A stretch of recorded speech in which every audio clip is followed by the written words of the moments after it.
Most people think firing a cannon in World War II was simple. Point, load, pull the trigger. But the truth is far more terrifying. Because artillery crews operated one of the most dangerous weapons on the battlefield. With zero digital systems, no computers, and almost no safety. Every shot required math under pressure, perfect teamwork, and nerves of steel. One mistake, and the entire artillery crew could be killed instantly. This is how WW2 cannons were really fired, and why the men behind them rarely survived the war unchanged. Chapter 1. The crew behind the cannon, 040 to 3 o'clock. A single cannon was not fired by one man. It took 8 to 12 soldiers, each with a critical role. The gun commander made all firing decisions. The gunner adjusted elevation and direction. The loader handled the shell, the most dangerous job. The ammunition handler brought rounds from storage. The fuse setter armed the shell with the right timing. The site operator calculated distance support crew, cleared misfires, moved equipment, secured the gun. If one man made a mistake, the entire gun could explode. Chapter 2. Aiming without computers.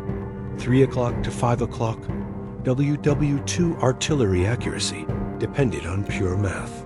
Crews used maps, protractors, compasses, wind charts, range tables, elevation calculators, radio corrections.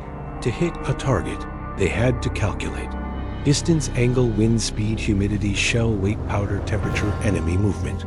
Imagine doing all that under machine gun fire and bombs raining down. This was artillery 1940s warfare. Brutal, fast, and unforgiving. Chapter 3. Loading the beast. 5 o'clock to 8 o'clock. A typical WW2 artillery shell weighed 10 to 15 kilogram. Light guns, up to 43 kilograms. Heavy howitzers, over 100 kilogram. Rail guns and super heavy guns. The loader had to lift the round, slam it into the chamber, close the breech, step back before the recoil, prepare the next round in seconds. Repeated dozens or hundreds of times per day. Many loaders suffered herniated discs, broken fingers, chronic back injuries, hearing loss. Some lost hands when shells slipped or mechanisms snapped shut. Chapter 4. When the cannon fired, 8 o'clock to 10 o'clock. A WW2 cannon blast was louder than a jet engine, capable of rupturing eardrums, powerful enough to knock men backward, shaking the ground like an earthquake. The recoil force was so violent that the gun could shift several feet if not anchored. Some artillerymen described the moment of firing as standing next to thunder. Others called it being punched by God. Chapter 5. The deadliest job. The fuse setter. 10 o'clock to 12 o'clock. Before firing, someone had to set the fuse, the timer that told the shell when to explode. But fuses were unstable. If dropped, if twisted too hard, if contaminated by mud, the shell could explode in the crew's hands. Many artillery crews died before the shell ever left the barrel. Chapter 6. Accuracy under fire. 12 o'clock to 15 o'clock. Artillery was so feared because it could hit targets miles away, it could level cities, it could break enemy morale, but it was not perfect. Sometimes shells misfired, exploded early, landed on friendly troops, hit civilians, bounced unpredictably.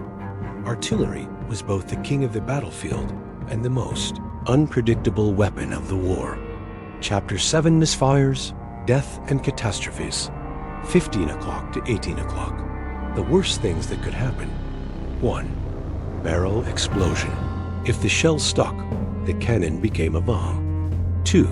Premature detonation. If the fuse malfunctioned, the round exploded at the muzzle.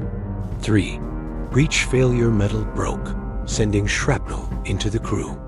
4. Backblast injuries. Anyone standing behind the gun could be killed instantly. Artillery crew casualties were extremely high.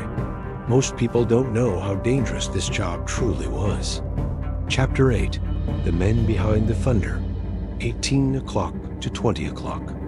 Artillery crews were exhausted, deafened, shaken, burned, bruised, terrified. Yet they fired round after round, day after day, because without artillery, infantry stood no chance. These men weren't just gunners.